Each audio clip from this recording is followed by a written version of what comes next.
Everybody cheered. Obama saved us. Hallelujah. Praise him, our savior. Obama's still a good guy after all, right?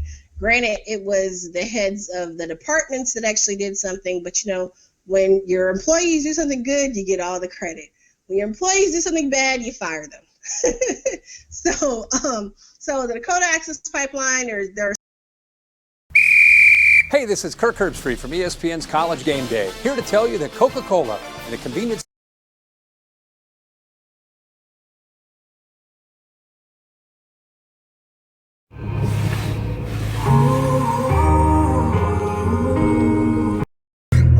but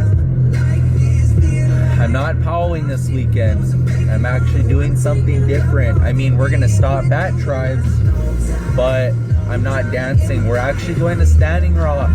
We're gonna go to the protest and stand with our people, our Dakota, Lakota people. Because I don't know if you guys know, but Fort Peck, we are Dakota, some Lakota, and Assiniboine Dakota.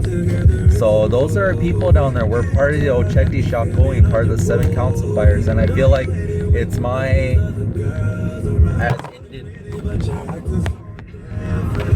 as Indian people that we need to be down there. So I'm gonna go down there today with my Auntie Lynette, Faye, and Brenda. They're coming from Belknap. They're actually gonna pick me up, and then we're gonna head down there, camp, stay the night, then probably make our way back, stop in Bismarck, check out United Tribes. I might bring my powwow stuff because there's a chicken special, and I'm gonna jump in that chicken special if I make it. We'll taste this. Oh, we should have did it before and after. Tetris, we made it fit.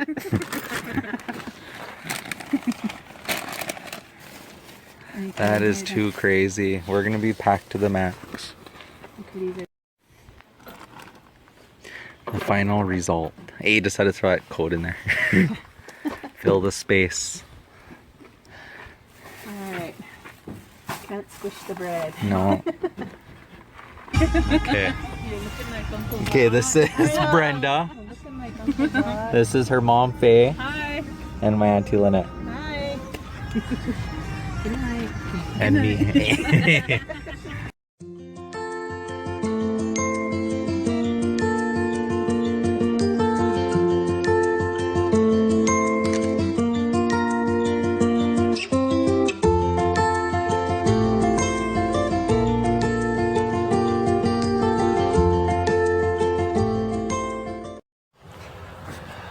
We made it to North Dakota. We're going in.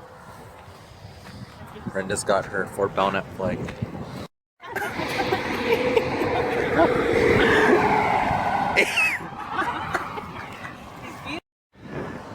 Jeez, I wish I had a Fort Peck flag. I would have did this.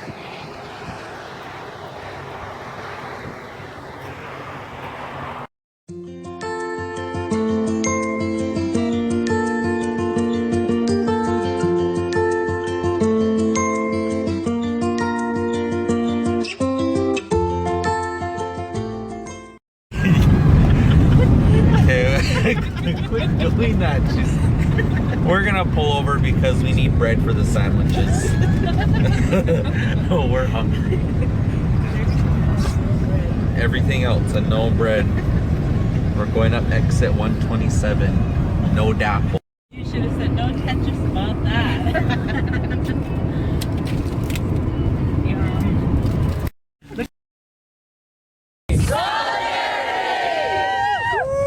We are the seeds that takes roots as we tear the fortress down. We are the rising of the moon. We are the shifting of the ground. We are the seeds that takes roots as we tear the fortress down. We are the rising of the moon. We are the shifting of the ground. We are the seeds that takes root as we tear the fortress down. We are the rising of the moon. We are the shifting of the ground. We are the seeds that takes root as we tear the fortress down.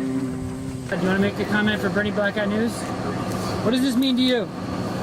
means we're in solidarity with all the people who are fighting the good fight for Mother Earth, our sacred water.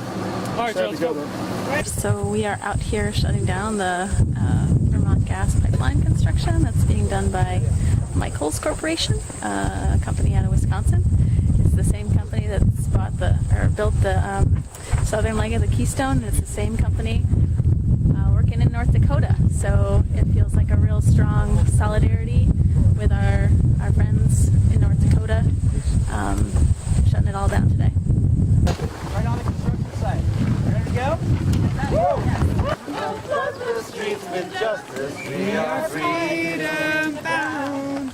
We have come too far. We won't turn around.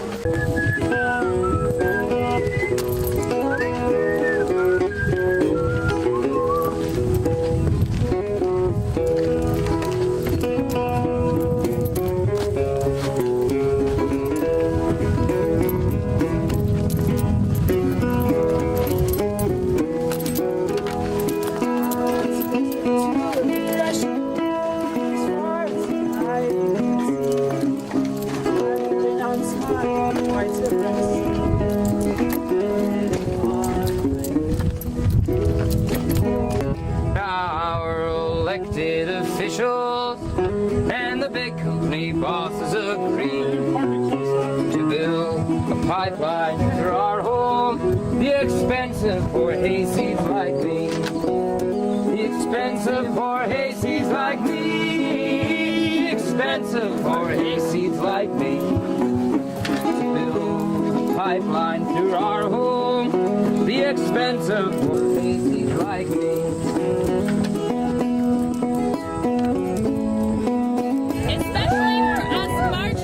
People of color and Indigenous peoples, these pipelines represent something more than pieces of metal being buried into the ground. They represent the struggle for life or death.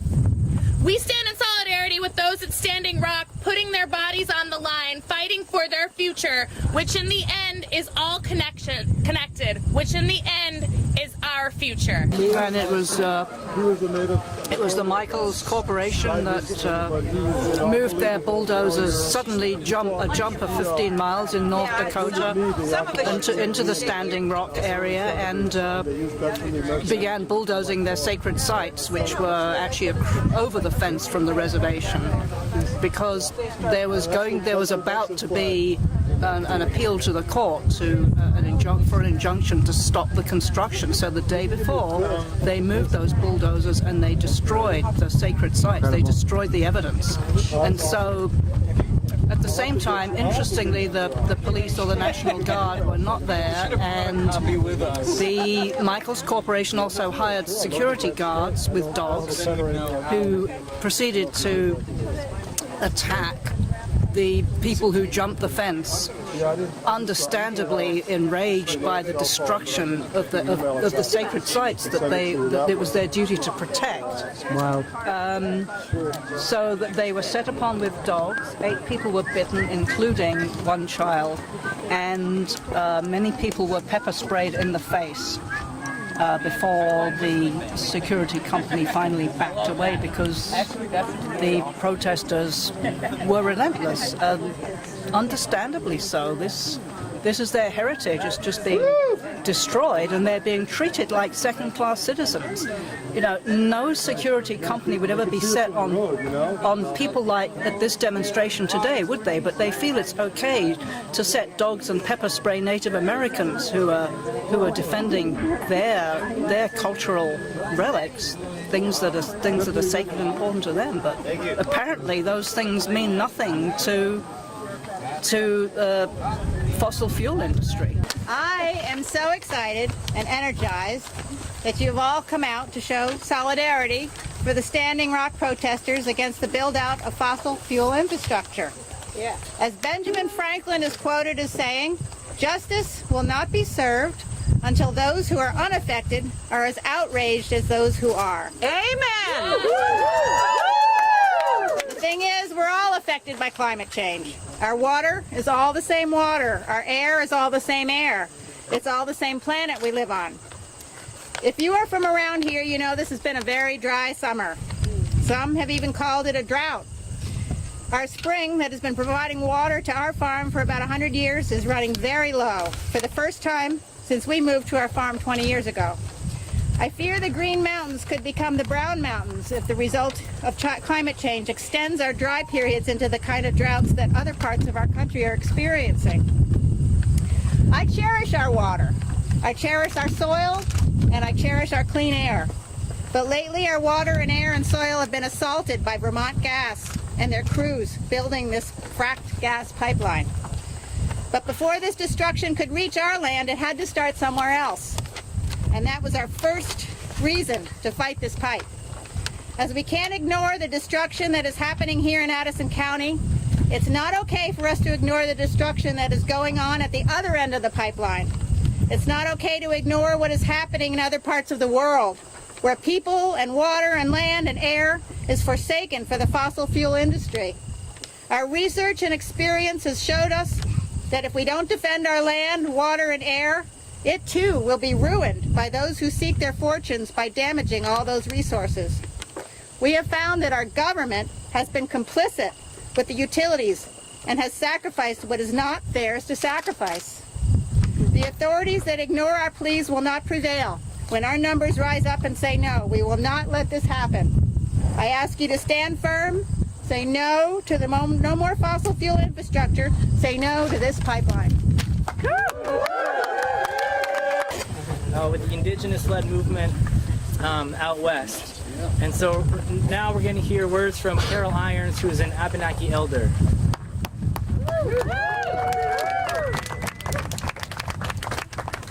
Hi. I have a pretty good voice. If you can't hear me, just wave your hand, and I'll wave back. We come first to honor the Lakota people. Yes. They're doing what the original instructions told all the native nations to do in one way or another, to protect the Mother Earth that nurtures us. Their courage and their warrior discipline to stand up to the bullying and the dogs and the pressures and the arrests are an example to all of us. We need to follow that example. Turtle Island, which is our term for this continent, is under siege. It's under siege all over, and as you can see here, it's under siege in Vermont as well.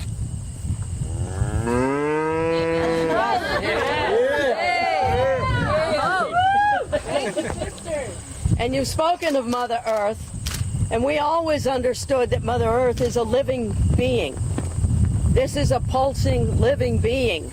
We walk on her breast every day, and we're obligated to walk gently, not tear into her. Her blood is our blood. The veins of water flowing in her soil and deep in her centers are the same as the blood in our bodies. Without her blood, we cannot live. She can live without us, but we can't live without her.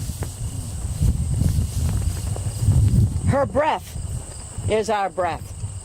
I don't know if you're aware of it, but our Mother Earth has breathing holes at strategic places on this planet where the wind blows steadily, and sometimes they're just, I've seen one, I've been to one. They're not huge, they're not great big giant mammoth cave type things, but they're breathing holes where the air flows in very steadily for 6 hours, very steadily. And then it shifts and flows back out for 6 hours in a rhythmic breathing pattern that is planet-wide. We also know that the standing ones that came first on this Mother Earth, the plant nations, they breathe for us and we breathe for them. What they breathe in is what we have breathed out, the carbon dioxide. So if you wipe out hundreds of acres of forest land, those great standing ones can no longer absorb the carbon and absorb the heat of Father Sun to help cool the planet. What madness is this? So the plant nation, as they breathe out oxygen that we need to breathe in. We cannot live without the standing ones, the plant nation. As well, they give us our foods and our medicines. And they support all the other life forms. So as you've already said, the waters and the winds, we all need for life. These projects, the projects in North Dakota, the fracking in Pennsylvania, the shale oil that Enbridge does up in Alberta, those are fueling the kinds of projects they're doing here in Vermont. And you can't disconnect it from what they're doing along the mountain ranges, because the waters often rise in the high places on Mother Earth, because that's where Odzihozo pushed up the land and it fractured some of the deep rock, and the waters often rise up there and then flow down the mountainsides, nurturing all the life of that ecology until it gets down in the rivers below. You don't want the pipelines going under those rivers. We know what can happen. It also happens on the ridge lines. These are the same system. It's the same waters. And the wildlife is all affected, and the people that live nearby are all affected. So even as you're standing here in solidarity with North Dakota, what you're doing here to stop a pipeline, what you do down in southern Vermont to stop them doing that in the Green Mountain National Forest, where they're starting. In fact, the governor's going to do a ribbon cutting on Monday, I hear, for another huge wind turbine project. Oh my God. And those wind turbine projects do as much damage to the environment as oil pipelines do. Yes, they do. And so we need to rise up all over. This is Abenaki country. We're brothers and sisters with the Lakota people, also with all the other indigenous nations. There's got to be a rising. This is the beginnings of it. Just for the last few years, where people have begun being arrested, they've begun standing up to the corporations, they've begun standing up to the politicians that are the allies of the corporations. They've been bought off, folks, big time. Big time. And that means Sanders, that means Bill McKibben, that means Welch, that means Leahy, that means your local senators and Republican and Democrat, doesn't matter a bit. And what we can do here locally is an echo of what they're trying to do in North Dakota and what they've been trying to do up in Canada with the First Nations, fighting the shale oil stuff up there. That's one of the companies that did the Lowell wind turbine project here in Vermont. They're all interconnected. It's like a snake pit. So we give you thanks for this. We recognize the great web of life. Anytime you tear a hole in that great web of life, the ripple effects in concentric circles way out from the footprint is what you also have to look at. And this is what the corporations don't want you to look at. They got a little road, they say, but it may be a turnpike, and it may be doing something with the waters and the winds and the wildlife that in fact ripple out over years and over decades. And so the damages that you will see on down the road are even more cumulative than what you see in the immediate present. You know that from an oil leak because it's more visible. You also need to know it from those huge solar installations that fry the songbirds that fly above it. What do songbirds do? What do songbirds do? They have everything to do with plant propagation, with the seeds. They have everything to do with the balance between the insects that are good and harmful to our crops and all. Also, when they come in the spring, those high calls of the songbirds put their energy into the air and into the surface of the earth, and that actually stimulates the growth of the seeds. They've been doing studies about this up in Canada. And so the songbirds are also essential for the plant life that gives us our food and our medicine. It's a great web of life, and you can't mess with one part of the web without it affecting all the rest.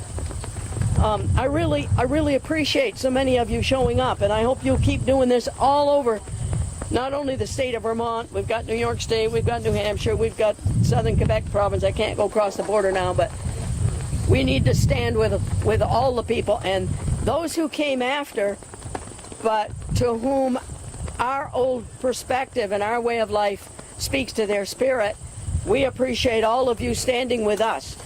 The Abenaki people went through very bad times, as you know, for centuries, and even in the 20th century there was a eugenics program.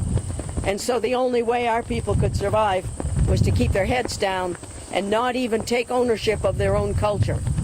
They couldn't do it because the children were being taken away, people were being sterilized, children were separated from their families and put in institutions and foster homes simply because they were Native American.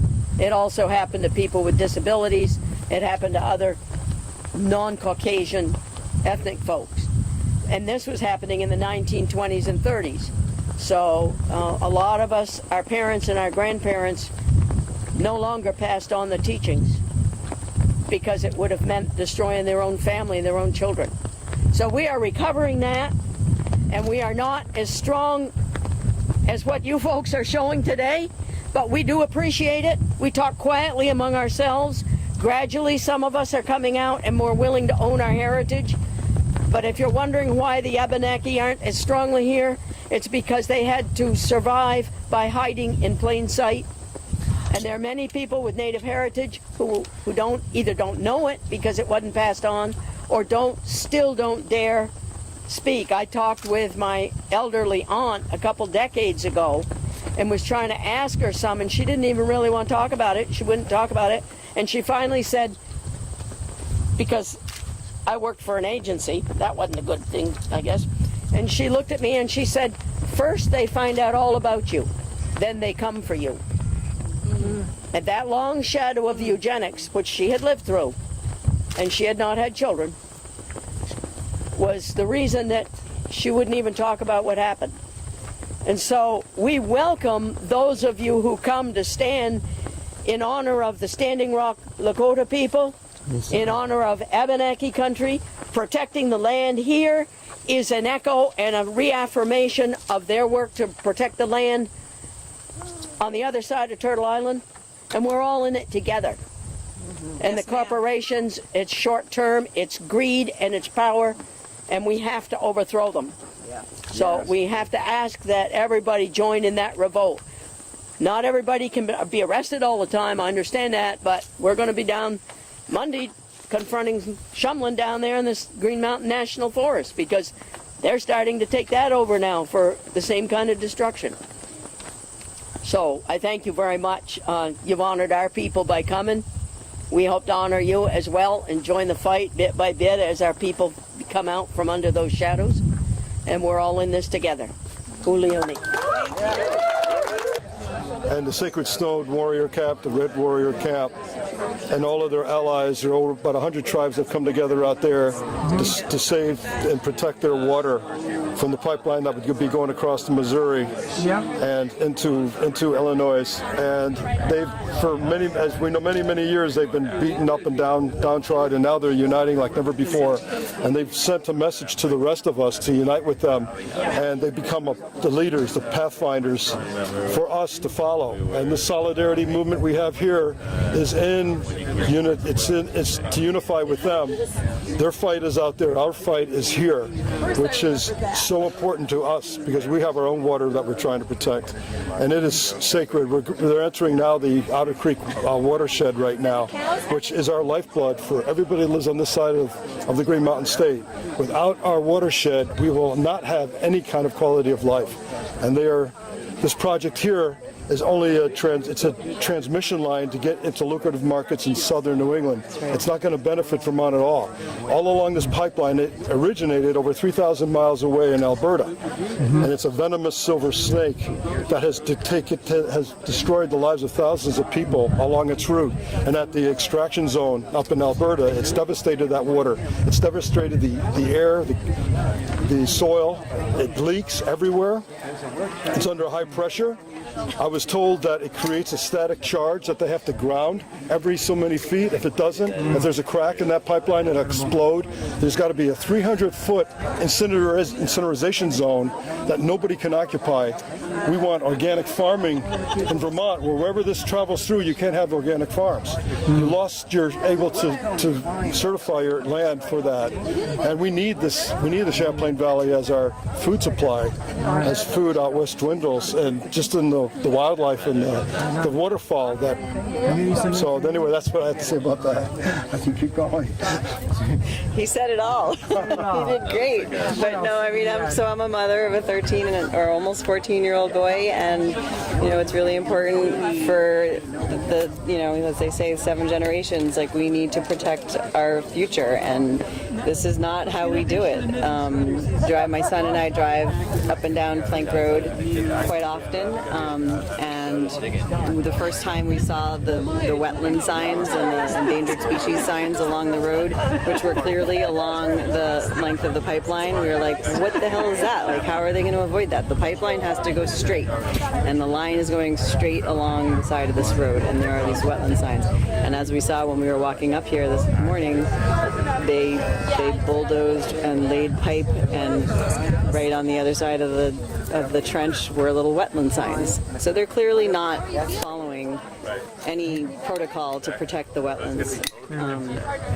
And I have friends whose land has been destroyed, who they got taken by eminent domain, and they paid them off, $1 million, and now she's dealing with them digging it up, their land up, and blasting their land, and it's insane. It's really insane, and her gardens.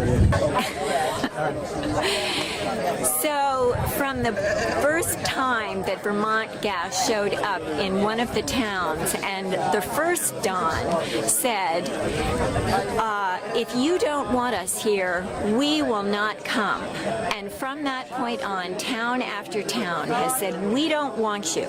We don't want a pipeline. We don't want fracked gas. We have sat in at the governor's office. We have gotten arrested. We have protested. We have written thousands of letters and documents to the Public Service Board, to the Public Service Department, who are supposed to be acting in our interest, and they are not. So we're here today to say no, not on our watch. This is not a done deal. Now our elected officials and the big company bosses agree to build a pipeline through our home. The expense of poor hayseeds like me. The expense of poor hayseeds like me. The expense of poor hayseeds like me. To build a pipeline through our home at the expense of poor hayseeds like me. But now I've roused up a little.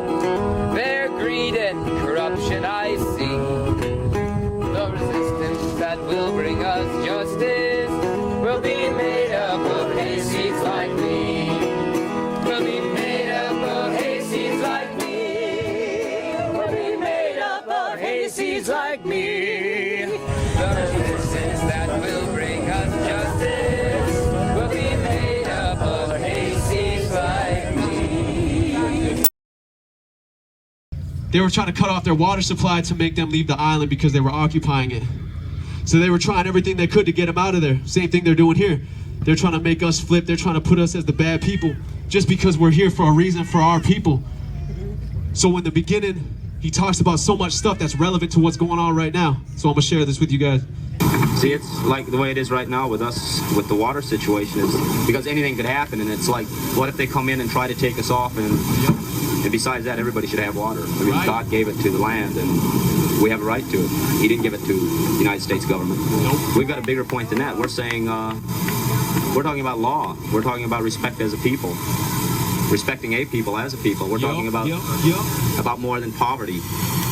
We're talking about honor. We're saying, you've never dealt with us honorably, United States, ever.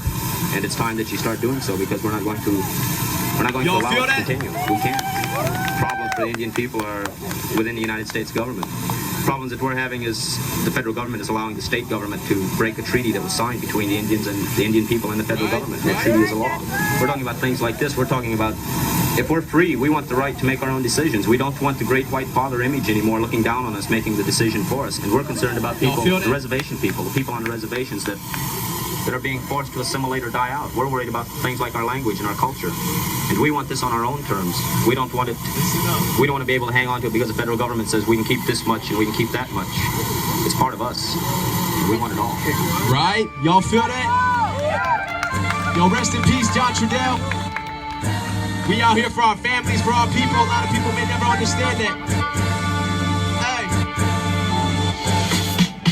My people been fighting before I was born. I light up this stage right before I record. The government broke all the treaties before. This time around we won't take it no more. Wanna find us, we'll be standing with our fists tied. They trying to kill us off, and it'll never happen this time. Wanna find us, we'll be standing with our fists tied. They trying to kill us off, and it'll never happen this time. Let me paint a picture that can wash away the ignorance. Play it through the speakers just to make sure that they listen. And we treat it like prisoners in this country that we living in. Everything is fine till it's oil that we swimming in. Companies are acting like this fuel is unlimited. Ignore repercussions just cause they don't have to live with it. Let me come and dig a hole up in your front yard. Guaranteed it won't be long before this cop car. Saying that we hostile cause we chose to make a stand. When the oil starts to spill in, it will desecrate the land. These companies don't care because it's all part of the plan. 7th generation, man, the future's in our hands. The reason that we fighting is because this is our lifeline. Looking at these workers screaming for you in your pipeline. They don't care about the women, they don't care about the children. So what will make you think that they would care about your feelings? They try to pay us off, trying to bribe us with these royalties. Die before I let my knees suffer from an oil leak. They don't realize the chemicals will leave the soil weak. Then it won't be long for the grass turns brown and the rivers turn back. This ain't about economy, this ain't about race. This ain't about the money or another court case. The water gives us life, we can't let it go to waste. They call us protesters. They don't understand we defenders and protectors. Praying that Takashala will watch us and protect us.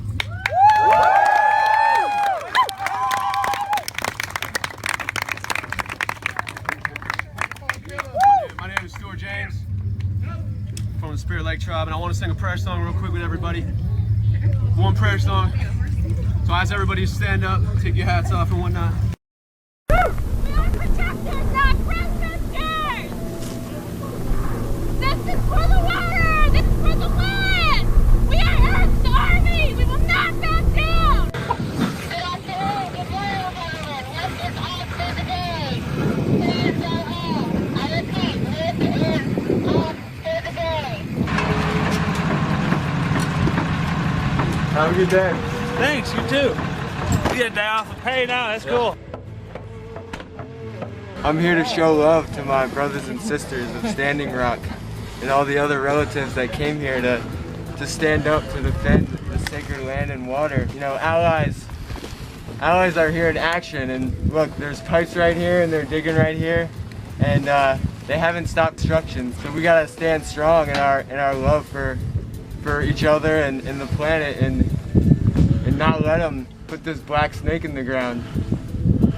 Folks are thinking there's no pipeline construction, and as you can see, pipeline construction continues. We're also here in solidarity and allyship with our native brothers and sisters in the Standing Rock Sioux tribe to show solidarity with their struggle and to protect, you know, their water and all our water. And to remind folks that this country was built on stolen land, and you know, and a serious genocide was unleashed on the first peoples of this land, and the treaties that were signed need to be honored, and we're here to stand with them to make sure that happens and to make sure this pipeline does not get built no matter what.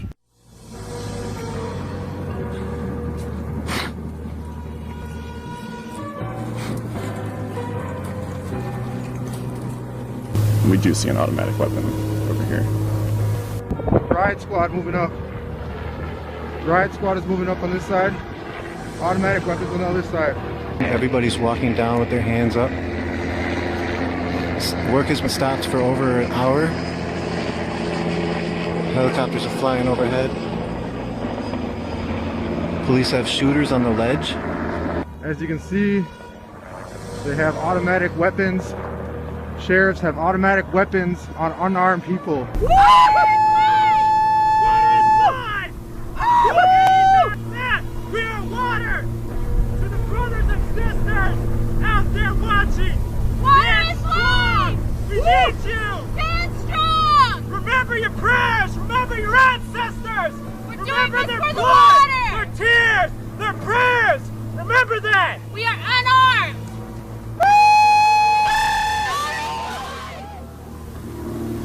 They're just pointing media out, saying he's going.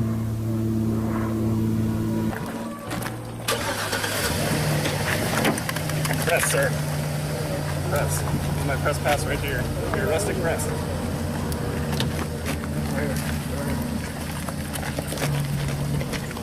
Sir, stay where you are. You're under arrest for criminal trespass.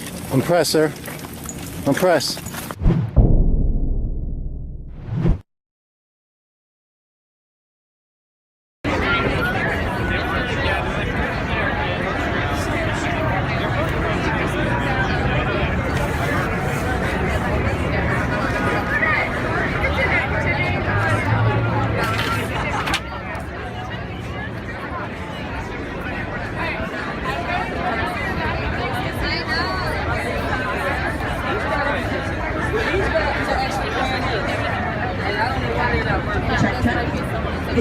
If anybody wants some flyers or just come over here in the middle, we have a whole bunch of them. Anybody who wants to carry a banner, please come to the middle. Hello, my name is Victor. I live in Salt Lake City, but I came from the Amazon Basin region. I belong to one of the nations. They're called the Jawa Nation. You know, my clan is the Yaparia clan, the Red Macau clan, and I'm here in solidarity with all my indigenous relatives here, you know, to protect Unshimaka, to protect the sacred water, you know. This destruction needs to stop, you know, all over the land, you know, indigenous land is being destroyed, communities have been poisoned, you know. The water that we drink, we all drink that water, we all like live for that water, you know. That was the medicine, the first medicine Creator gave it to us, you know, so we need to protect it, you know, no matter what. You see all these people here, all these relatives here, you know, standing, you know, in solidarity, you know, and also, you know, in action. You know, we're praying, but at the same time, we're walking. You know, we're walking that path that our ancestors, like, you know, walk first, you know. So that's what we're trying to do, you know, honor our ancestors, honor the resistance, you know, fighting for what is sacred. This is meaningful. That's what I am here. You know, like I put everything away so I can be here with all of you standing up here, you know. I'll do it with a lot of love for the land, with a lot of love for my relatives, for all these nations that are here together, you know. So, Hoka hey. Hoka.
The real Wounded Knee, I'm not a... All the youth runners are heading out! Youth runners, we're heading out!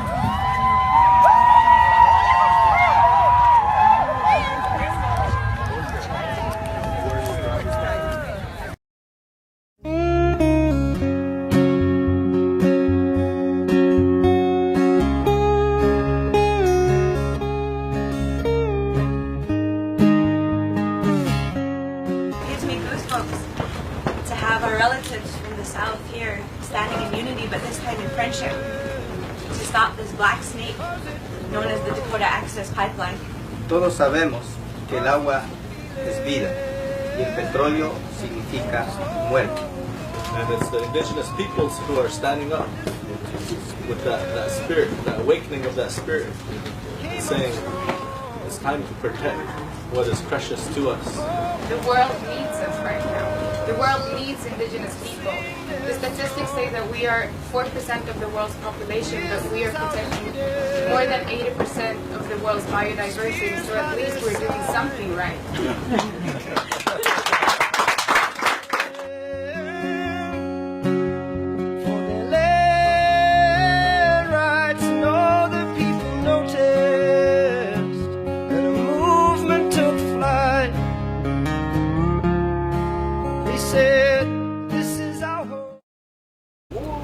What's up, everyone? This is Christian Duke from ProgressiveActivist.com at the entrance to the Sacred Stone Campground outside of the Standing Rock Reservation. I'm here with Dee Dee.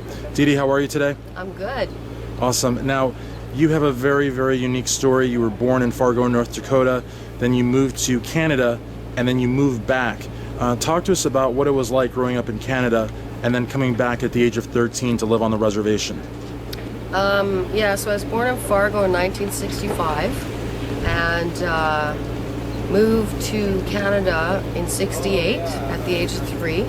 At the age of 13, my mom remarried a traditional Lakota Sioux from what used to be Fort Totten, now known as Spirit Lake, about 4 hours north here, Standing Rock.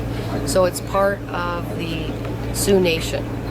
And from 13, I went through high school, and I was enculturated into the Sioux traditions and the way of life, because it's the elders that teach you. And I spent a lot of time with my stepdad's grandpa and grandma, and they teach you because that's their role. They teach the next generation. So I learned the Lakota ways also from my stepdad, Cletus Lawrence, and he still carries those ways, and he travels all over the U.S. Now, moving back to onto the reservation, what was it like? Yeah. Well, I came from a very privileged kind of part of Ontario, so it was quite a striking difference and change for me, okay? In terms of quality of housing, economic, I just saw a change, and it was really a slap in the face, to be honest with you. Yeah. However, I was a teenager, and the one thing that's so beautiful is the natives come from the heart. So when they know that you're part of family, even if you're adopted in or it's a stepdad, you're part of the family, you're part of the tribe. So I always have my back covered. When you're out there and you're young, things can happen. But there was always big brothers everywhere, so I was absolutely fine in the midst of their issues going on. Absolutely. So now, it was good. Yeah, that's awesome. As far as what's going on here, there seems to be a very real sense of community. Yesterday, I was only here for a few hours. I washed dishes, and I got to meet a lot of people, and I was at Media Hill. There seems to be a very positive energy here. There's no fights, no drama. Everyone is accepted. Let me speak and interject for a second. Sure. This positive energy, I think you nailed it with that. See, with a lot of the Aboriginal or Native traditions, they're oral societies, so they hand down their information through the elders. Mm-hmm. They take direction.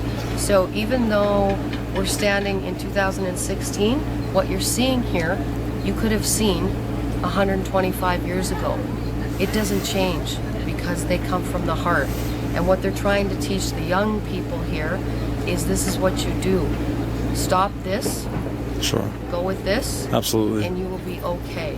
Absolutely. When you get into Native Sioux traditions and teachings, they equip you to deal with everything. People in the media might be seeing otherwise and wondering how things are going here, Doesn't matter. What they called for at first was a call out, the Sioux Nation, to all nations. Okay? That means all tribes. And you see that with over 200 and some flags here. They get a call and they respond. Okay? Sure. We're making history because I don't think in the history of their people that's ever happened in those numbers. I could be wrong, but it's just unbelievable. Now, then they called for all relations. First all nations, yes. Then all relations. That means every color, 4 Sure. directions. That means anyone who wants to come here and stand in solidarity with us, you walk in, you're gonna get a hug. And then you decide what you want to do to help out, and you're part of this tribe. Absolutely. If there was one thing that you could say to the people that, for whatever reason, money, transportation, health, could not make it here, but that might be at home, plugging away on social media, trying to get this negligent mainstream media to pay attention, this inept U.S. government to take attention, what message would you have to those people? What's the one thing you'd want to say to them? Well, there's a couple of things, but for sure... Say both. Say both. Yeah.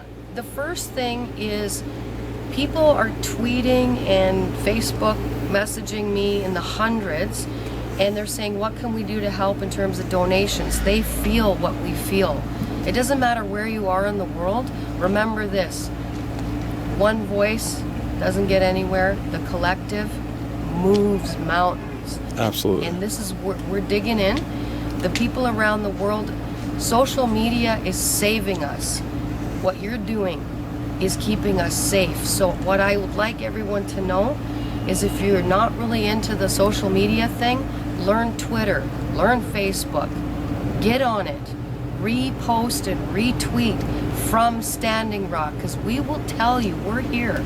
We feel safe amongst the people here, but we don't know what's going on because our internet's being jammed. Yep. So we actually don't know what's going on 10 miles up the road sometimes. We're busy dealing with camp issues, okay? So the people out there, we have scout warriors here. They're the guys that go out on the horses and watch from the hills like they did 100 years ago at times like this.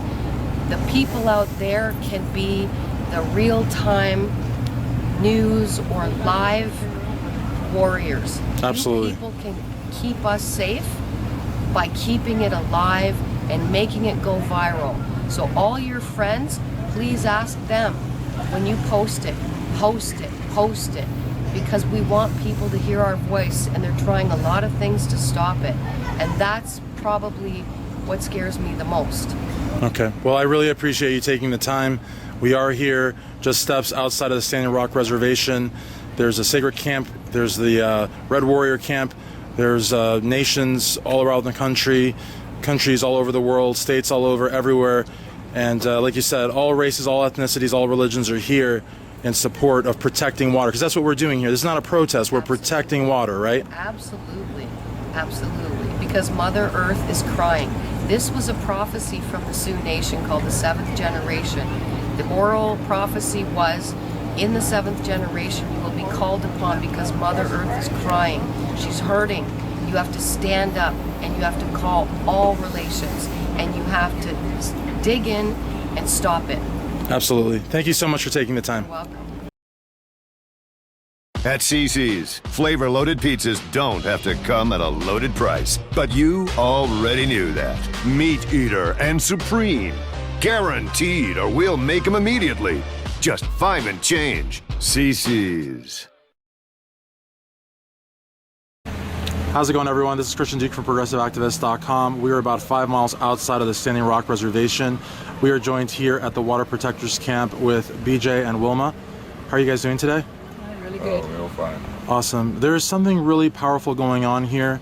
I've heard that many Native American nations are here. Many people from all over the states and countries all around the world are here together protecting the water.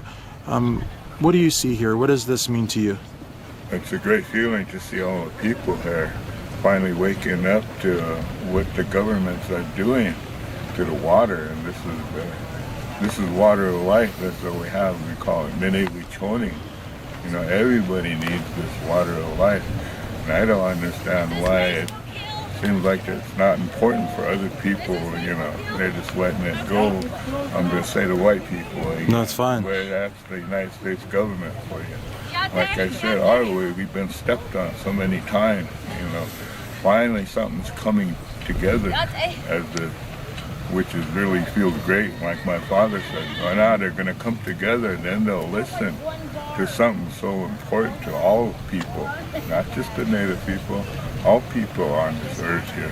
That's very powerful because you said your father had spoken about this 5 years ago, that something like this would happen. They'll come together, he said. Why not? He said, when they'll listen to us. He said, when they all come together, he passed away 5 years ago. Sorry.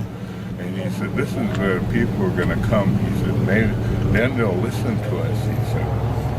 And he said, but I won't be here. He knew that.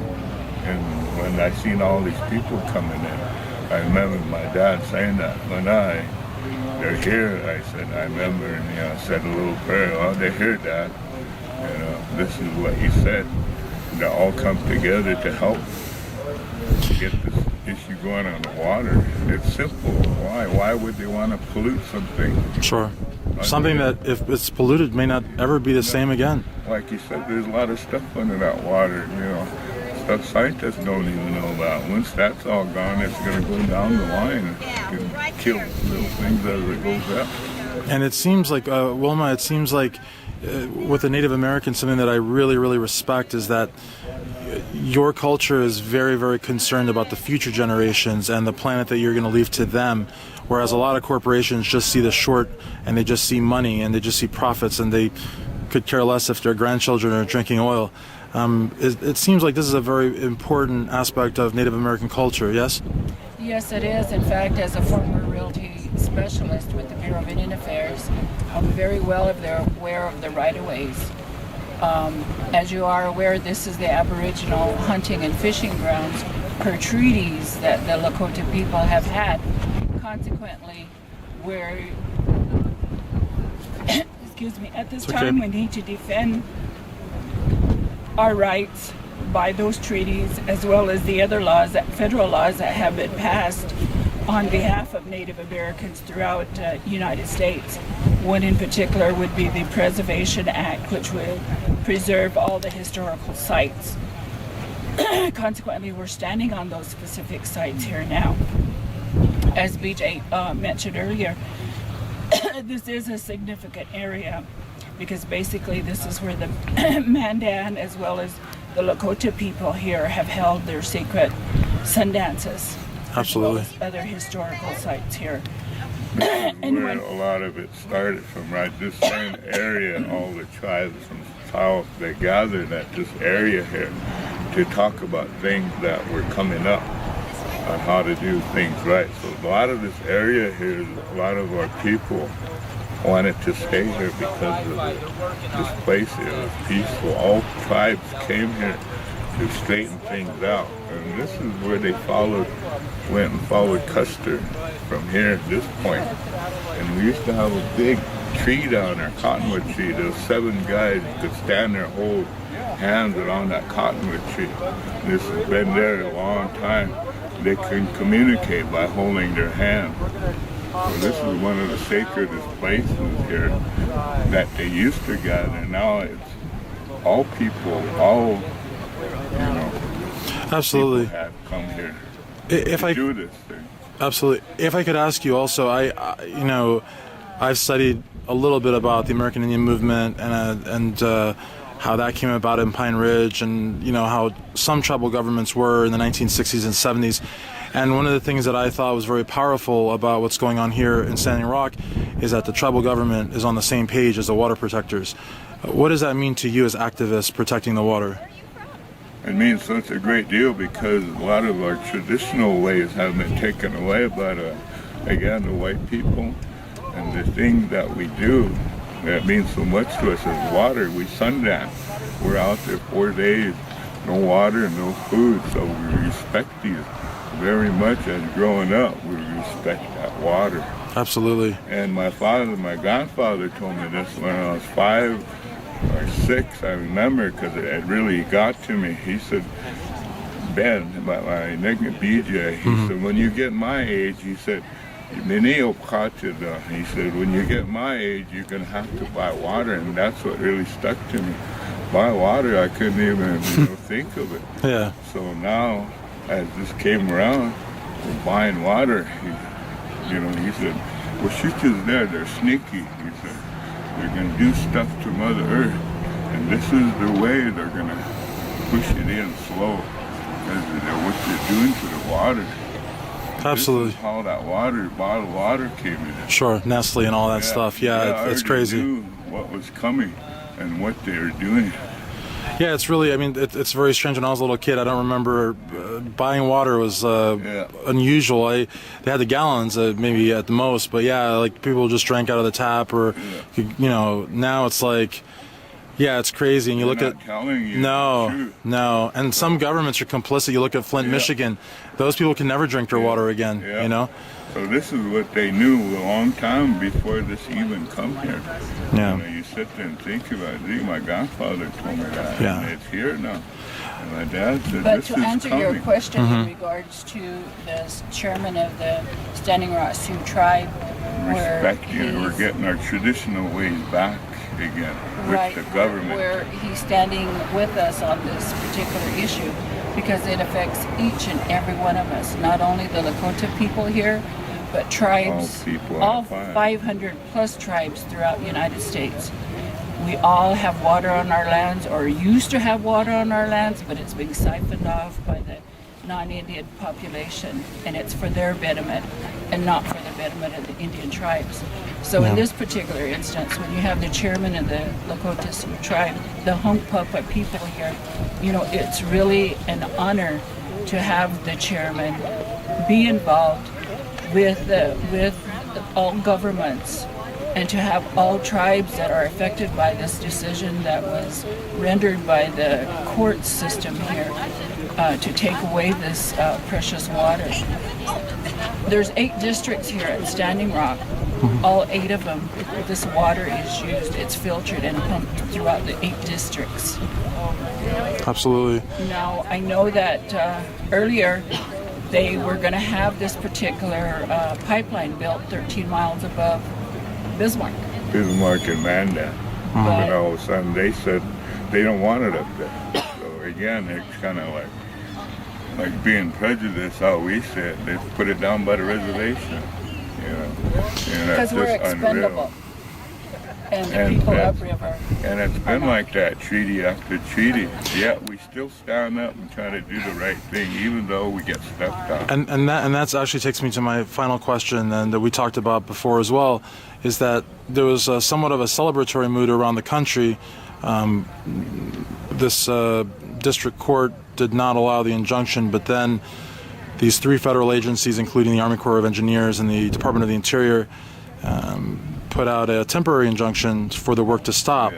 And everybody was patting themselves on the back, but temporary is exactly what it means. It could mean that maybe if the camp were to dissolve, the movement were to die down, the work would continue. But while everyone's hoping for a permanent injunction, this would be from the same government that to date hasn't kept a single treaty with the Native American people. So what would you say would be the goal here? I mean, would it be something in terms of a document, or would it be something in terms of a continuing fight, a continuing vigilance of the water? It is going to continue. I see it in that matter because like the Lakota people here say, is that water is life. This is how we live. I mean, it's what makes each and every one of us. We come from a mother's womb as children. And so consequently, this is how we breathe, eat, and it is for all tribes. But specifically here, because of the pipeline, it would really be detrimental. And as far as the agencies that are there to, per se, to watch over us, they need to do their jobs. Number one, they really had poor communications on a government-to-government basis with the tribes.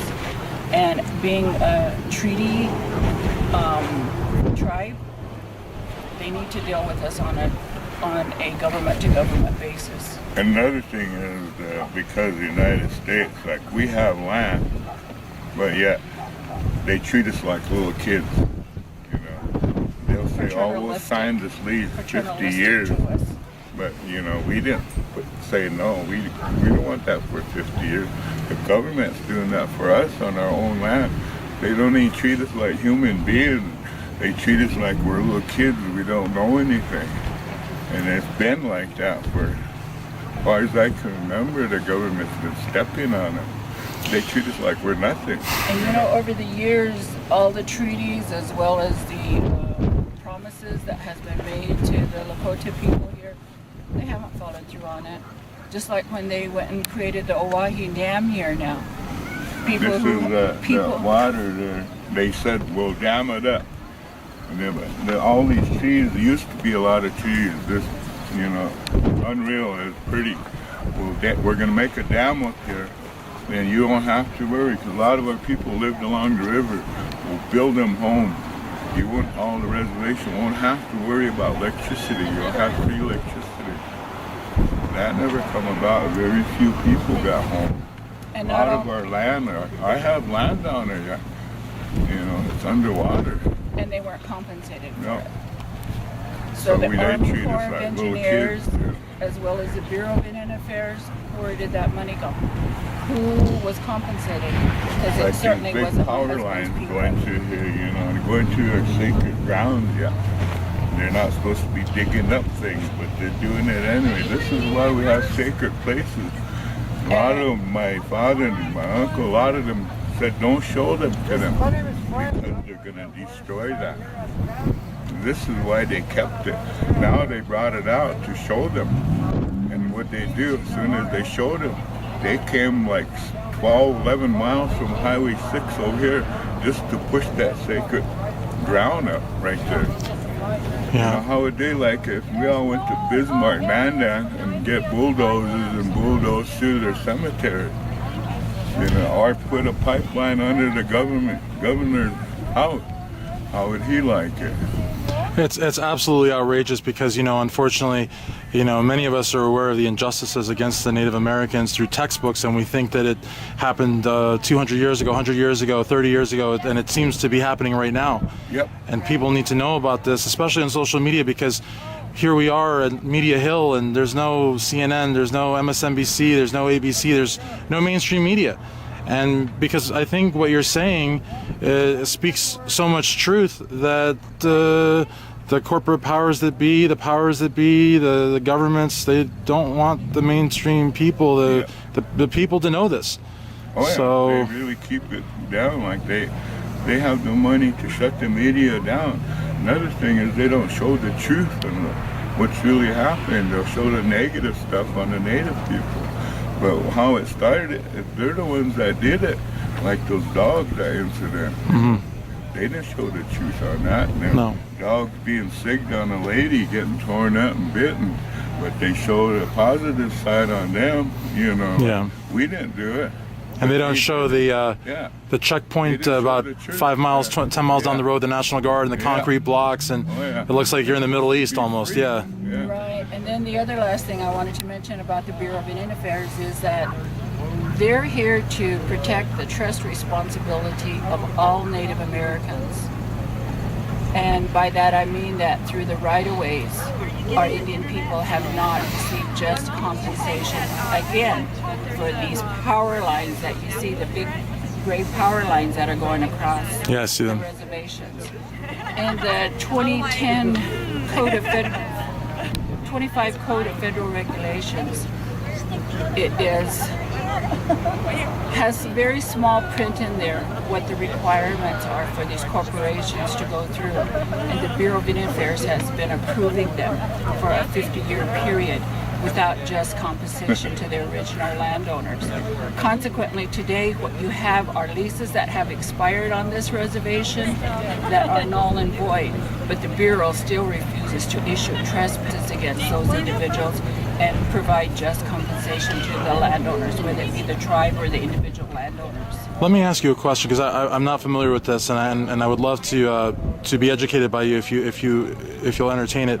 The Bureau of Indian Affairs, are these Indian officials, or are these officials from Washington, or who exactly is in the Bureau of Indian Affairs? What they have throughout Indian country is they have agencies, and here at Standing Rock, it is the Standing Rock Agency. Okay. We have a real estate department that oversees all and looks and protects all property within the boundaries of the reservation. Okay. And they're supposed to be on top of all of these matters. They're supposed to be informing the tribe as to when these leases have expired. Okay. That has not happened.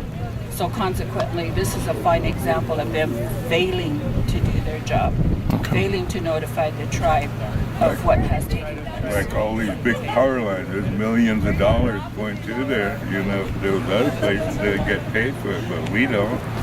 So there's a lot going on here, and I think that the mainstream public needs to know. I mean, of course, protecting the water is the main one, but there's a lot more injustice going on the reservation. This power line where they originally said it was going to go through, and along the gas line, well, there's an easement, and that easement says it's probably like 20 feet on either side of that original gas line.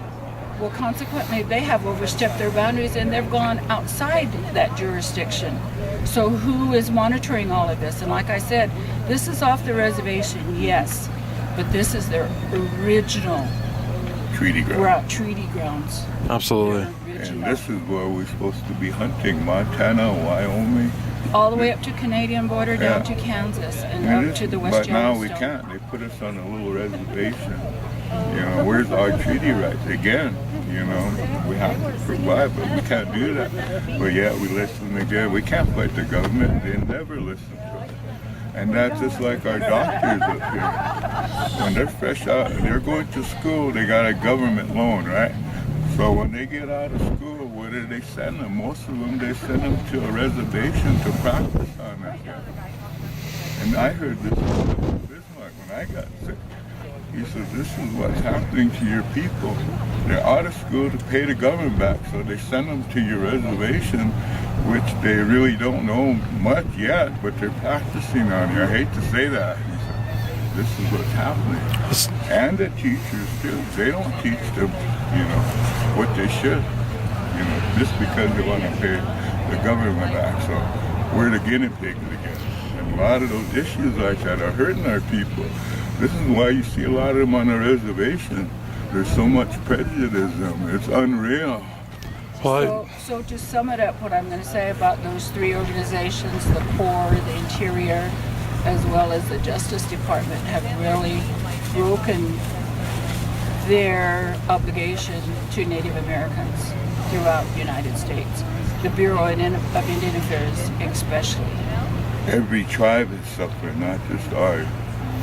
Some worse. Maybe perhaps with this injunction, they're going to go in there and change the 25 CFR to make sure that there is updated right-of-way policies to curb corporations such as all these corporations that have crossed the reservation line illegally.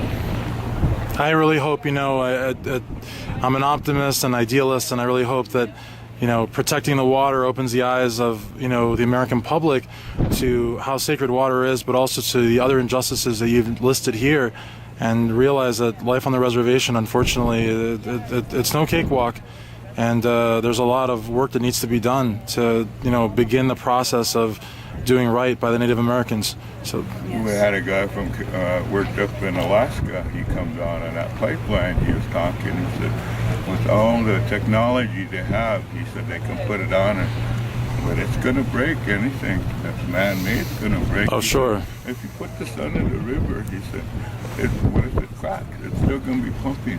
That little crack going to be pushing that oil out, you know, like a sponge. He said, all of a sudden it's going to come up. Then what you got? But it's going to break, you know, no matter what. Yeah. Well, thank you so much for taking the time. I really appreciate it. I appreciate it. Thank you. Doing this.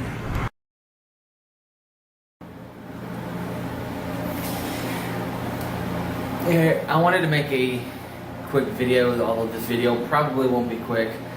about something that's been going on for a while. I wasn't going to make this video because of how people reacted to my Ferguson 2-part video a couple years ago.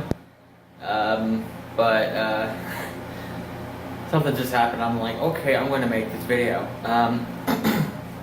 Luckily, I have 2 phones, so I can film on one and look up information on the other. I have it already pulled up.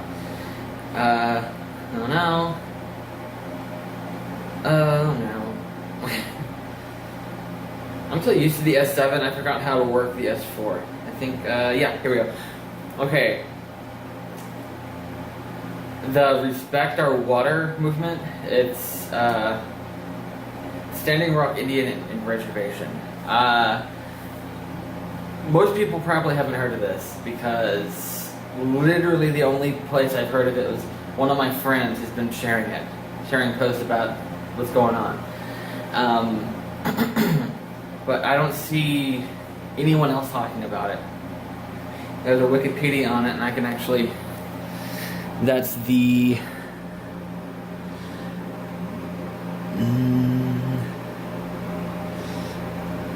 there's the website. It's with a Z, not an S. It's basically, there's a pipeline they're trying to build. It's going to cut right, from what I gather, I don't know everything, and I even asked my friend, it's involving a, Standing Rock Indian Reservation. You can tell it's not a native issue. That's another thing. People were saying, it's a native issue, why does it bother us? Actually, she did a post about this a little bit ago. I'm going to look it up. I should have, see, like I said, I don't normally plan on videos. This is the closest thing to preparing I've ever done. And when I finally get it up, then I will, the river is healing. No, that's the wrong post. Oh, okay. Remember, this is not just a native issue, it's a fight for your constitutional rights as Americans. This pipeline is going, I don't remember exactly where it's going, but it's cutting across this reservation and it's going to poison their water. Well, the company that's doing the pipeline claims, oh no, it's perfectly safe. Pipelines burst all the time, they leak, and they're known for that. You put a pipeline full of oil anywhere near water, it's not a good thing. I don't know what this company's talking about. Okay. It's in North Dakota? Yeah, North Dakota. Oh, okay. The Wikipedia isn't very... Oh yeah, peaceful protests at the pipeline site in North Dakota continued and drew Indigenous people from throughout North America as well as other supporters. As of September, the protest constitutes the single largest gathering of Native Americans in more than 100 years. A number of planned arrests occurred when people locked themselves to heavy machinery. On September 3rd, 2016, and the Dakota Access Pipeline brought in a private security firm. And I lost my spot. When the company used bulldozers to dig up part of the pipeline route that was subject to pending injunction motion, it contained possible native graves and burial artifacts, which, if you've seen horror movies, you know that's never a good sign. Okay, jokes aside, and I lost myself. When unarmed protesters moved in to stop the bulldozers, the guards used pepper spray and guard dogs to attack. At least 6 protesters were treated for dog bites, and an estimated 30 protesters were pepper sprayed before the security guards and their dogs exited the scene in trucks. Energy transfer bulldozers cut the 2-mile-long, 100-foot wide path through the contested area. Frost Kennels of Hartville, Ohio, acknowledged that they were involved in the incident on September 3rd.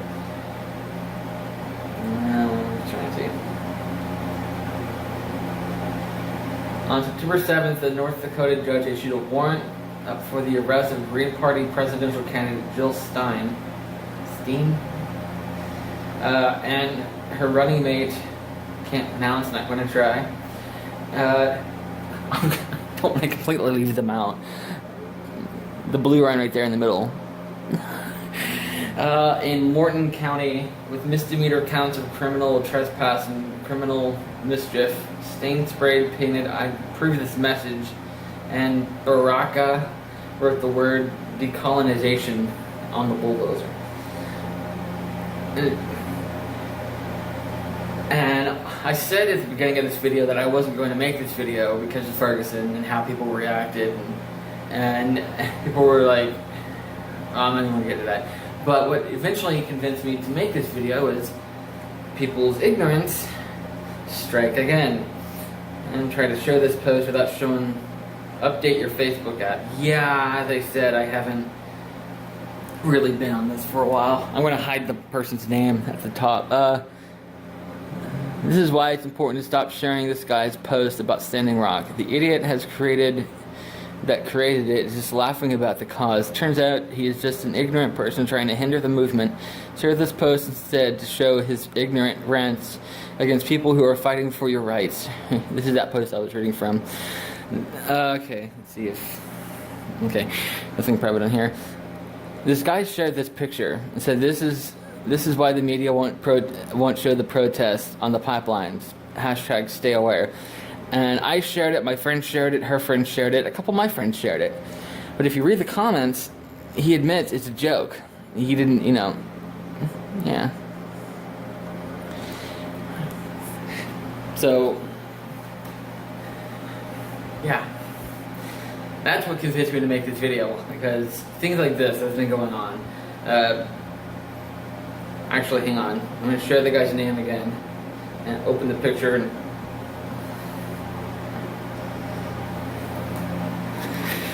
that guy is making a mockery of everything that's going on. And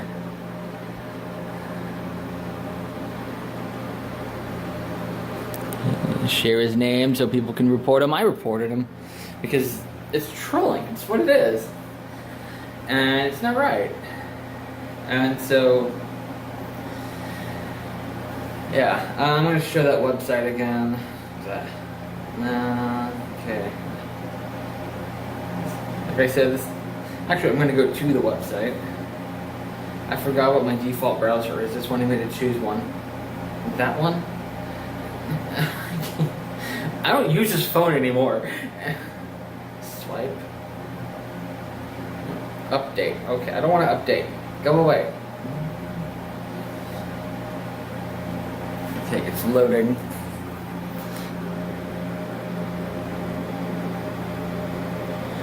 We, the Standing Rock youth, oppose the construction of the Dakota Access Pipeline through the Missouri and Cannonball River because it poses a serious threat to our water and our land. This campaign echoes our belief that together we can protect our water and our future.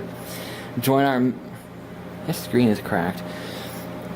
Join our mission for clean, safe water by signing our petition urging the Army Corps of Engineers not to sign off on a construction permit for the Dakota Access Pipeline. With your help, we can work to maintain and protect our sacred land. Where's the petition? I don't see the petition. Unless it's at the top. Oh, it is at the very top. That's the part that wasn't loading.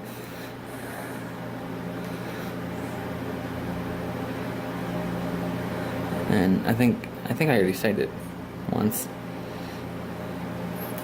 Alright, well, I'll go ahead and...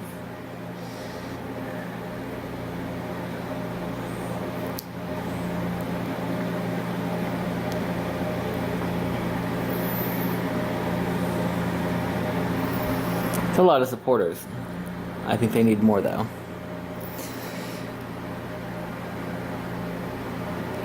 I'm 13 years old, and as an enrolled member of the Standing Rock...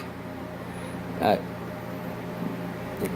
phone's cracked, I can't read anything.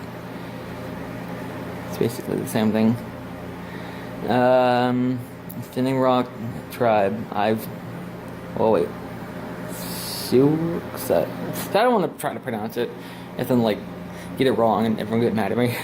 I've lived my whole life by the Missouri River. It runs by my home in Fort Yates, North Dakota, and my great-grandparents' original home was along the Missouri River in Cannonball.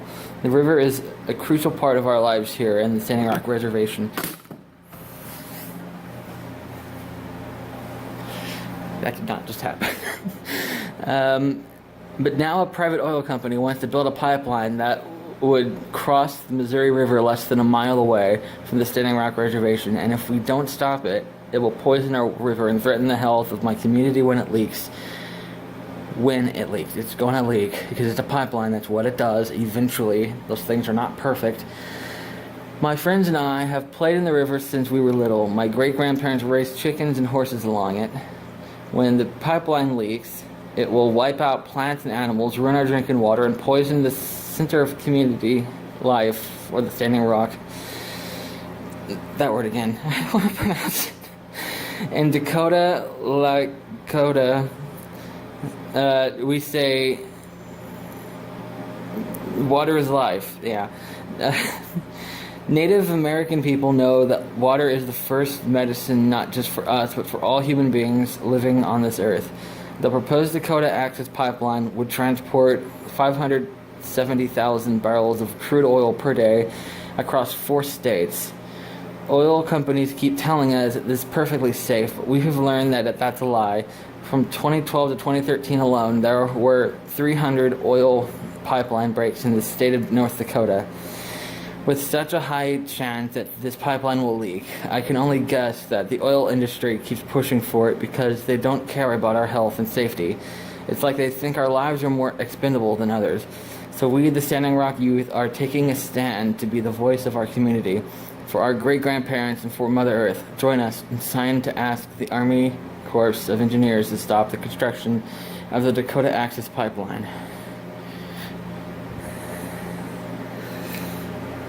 I'm not gonna share my private information.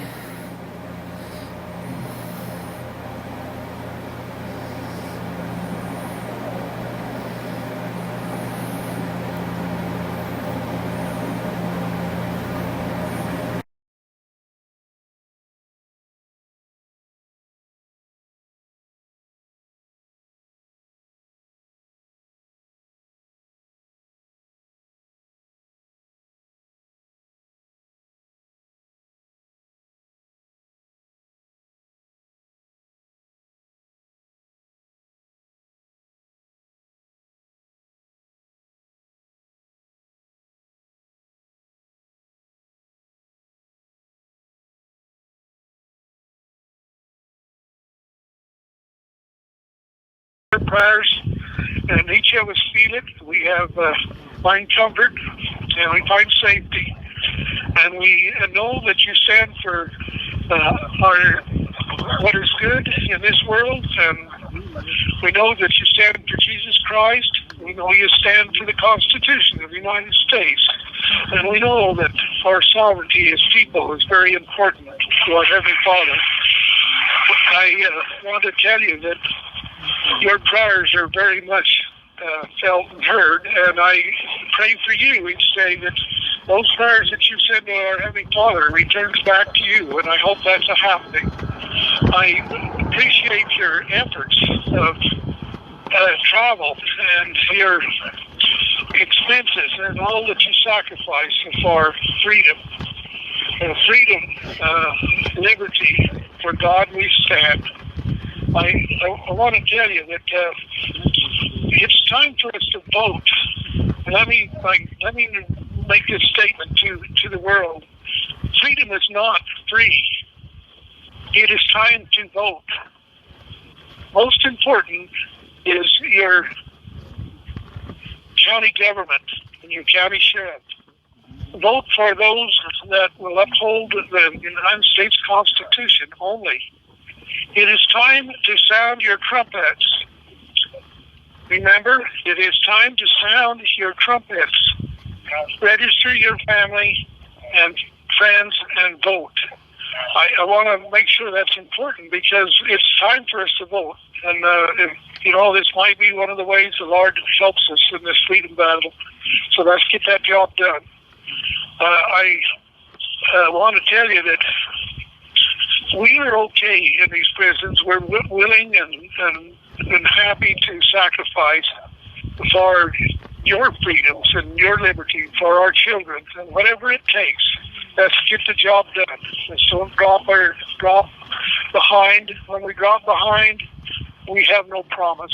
Let's go forward, have faith that we're doing the right thing, and keep doing it. And I thank you for all of your efforts and your love, especially your love. And you know, I say these things and hope that you're having a good day. We love you, Cliven. We love you, Cliven. Thank you. Keep up your good work. Take care of your families. Take care of this country. And this is my prayer. I say this in the name of Jesus Christ. Amen. Amen. Amen.